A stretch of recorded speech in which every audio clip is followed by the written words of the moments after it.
ঢাকা জেলার ভবা পাগলা বলেছে মানুষ লক্ষ লক্ষ টাকা খরচ করে মধুময় বৃন্দাবনে যায়। তিনি বলেছেন কি, তিনি বলেছেন লক্ষ লক্ষ টাকা করছে গয়াকাশী বৃন্দাবন দর্শন করতে যায়। তিনি ঘরে বসে বলছে আমার কোনো তীর্থের নাই প্রয়োজন গয়া গঙ্গা কাশী, আমি মানুষ ভালোবাসি। হরিবল হরিবল। এই জন্য বলেছে মানুষকে প্রণাম করিলে সেই প্রণাম ঈশ্বরে মিলে, সর্বশাস্ত্রে তা প্রমাণ পাই। কবি চণ্ডীদাস যিনি উচ্চ কণ্ঠে বলেছেন তিনি সবার উপরে মানুষ সত্য তার উপরে নাই। চণ্ডীদাস বড় পাগলা। ঠাকুর অনুকূল চন্দ্র বলেছে মানুষ আপন টাকা পর যত পারিস মানুষ ধর। স্বামী বিবেকানন্দ যদি এই কথাই বলে জীবে প্রেম করে যেইজন সেইজন সেবিছে ঈশ্বর, তাহলে সেই মানুষ কারা? সময় কম, আমার দুর্ভাগ্য। আমি যদি ভারত বাংলায় আমি অনেক প্রোগ্রাম করে থাকি, আপনাদের আশীর্বাদে আমার এই জীবনে অনেক জায়গা ভ্রমণ করেছি। আমার গুরু বলতেন বাবা এত সাধন ভোজন খোঁজাখুঁজি না করে তুই সাধুর সঙ্গে পড়ে থাকিস, কুকুরের মতো পড়ে থাকিস। বলে কেন? বলে সাধুদের ভিতরে কৃষ্ণ প্রেম আছে, আর ওই সাধুর মধ্যে যখন বসে থাকবে সাধু সঙ্গ যত করিবে আনন্দ তত বাড়িবে, আর আনন্দ করিতে করিতে একদিন সেই পরম আনন্দের সাথে তোর মধুর মিলন হয়ে যাবে। সাধু সঙ্গ যত করিবি আনন্দ তত বাড়িবে। পরমানন্দ হচ্ছে তিনি। হঠাৎ একদিনই পরমানন্দের সাথে মধুর মিলন হয়ে যাবে। আমার এই জীবনে যেখানে যাওয়ার কথা নয়, আমি যা পাওয়ার কথা নয় তার দ্বিগুণ পেয়েছি। আজকে সমস্ত সনাতন ধর্মের বাঙালি সমাজ আমাকে ঘরে বসে দেখে একটা কথাই বলেছিল, গুরুদেব তুই সাধু সঙ্গ করবে, আর করিতে করিতে যদি কোনো সাধু ভক্ত তোকে স্পর্শ করে সেজন্য এই সাধুর পরশে তোর পাপী দেহটা পবিত্র হয়ে যাবে।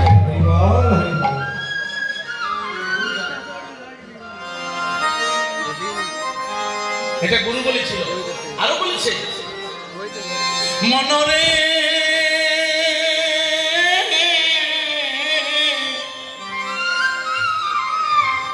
ওরে লুবি মন মন মন রে, ও দয়াল গুরু যারে দয়া করে দীপ জ্বালাইয়া রে মন অন্ধকারে, শিখায় তারে অসাধ্য সাধনা। কথাটা কি? কি পাওয়া? এটা আগুন থেকে আরো গরম। মনরে ওই দয়াল গুরু যারে দয়া করে দীপ জ্বালাইয়া রে মন অন্ধকারে, শিখায় তারে অসাধ্য সাধনা। ও তোমার জন্ম মৃত্যু হবে বারণ রে, এই পাপের যন্ত্রণায় তোমার আসা যাওয়া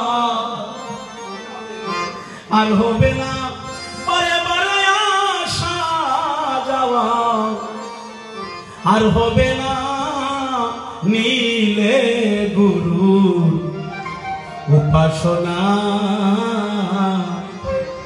এই মাটির দেহ একদিন হবে সোনারে মাটির দেহ, হবে সোনা নীলে গুরু উপাসনা।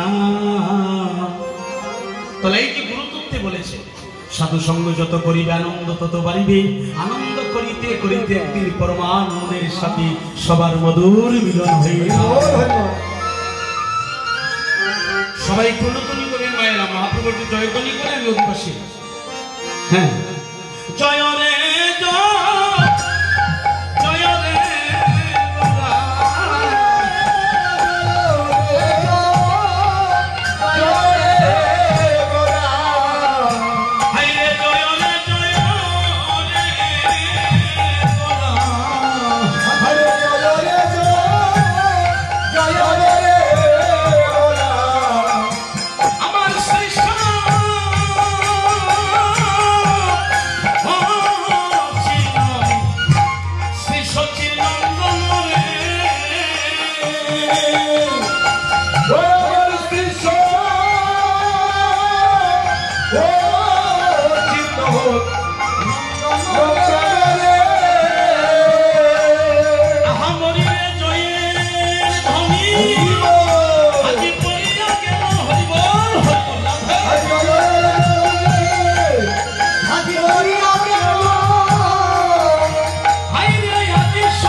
বাসু গুছে গুছে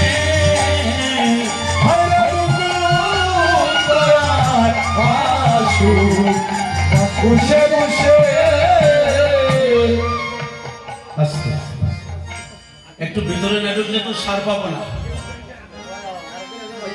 100 বিধি ভূত হলে যদি মন্থন করতে না জানে তাহলে ওর ভিতর থেকে যে সারবস্তু রয়েছে পাওয়া যায় না।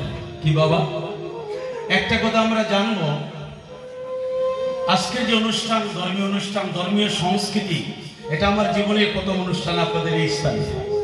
আমি প্রতি আপনাদের কৃপা হয়েছে বলে আমি এসেছি। আমরা অধিবাস বহু জায়গায় শুনি, আজকের অধিবাস দিয়ে শেষ নয়। আজকে হচ্ছে কুলমঙ্গলী সন্ধ্যাকালীন মহাপ্রভুর অধিবাস।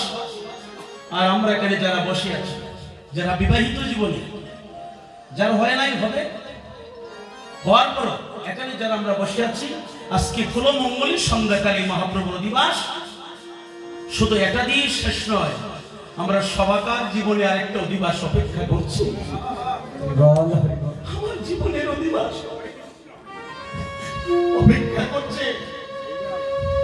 তুমি থাকো যদি 5 তলায়, নিয়ে আসবে গাছতলায়, তুলসীর তলে সজ্জিত করিয়া, 2 চোখে তুলসীর পাতা দিয়ে গায়ের দামি পোশাক খুলিয়া, নতুন কাপড় পরিয়ে তোমার যে সন্তান বাবা বলে আদর করে ডাকতো, তোমার পাড়া প্রতিবেশী সকলে মিলিয়া তোমার জীবন সন্ধ্যাকালে তুলসীর তলায় হবে তোমার শেষের অধিবাস।